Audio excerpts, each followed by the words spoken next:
आज कितना मौसम हंसी है वह बट्टक राजा। और स्पीड भगा को बिल्ली रानी, मैं पीछे बैठा हूँ पकड़ कर।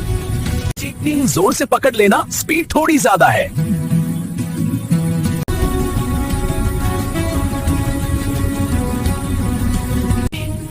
मुझे तो लग रहा है तू प्लेन उड़ा रहा है, बाइक नहीं।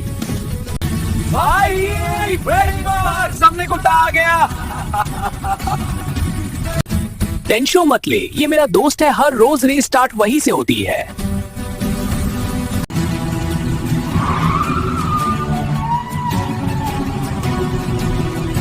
अरे हेलमेट पहना क्या? तेरा भाई हो, साथ में डरने की क्या बात। निकल गई पुलिस वाली कार। भाई ये बाइक चल रही है या हिचकी ले रही है?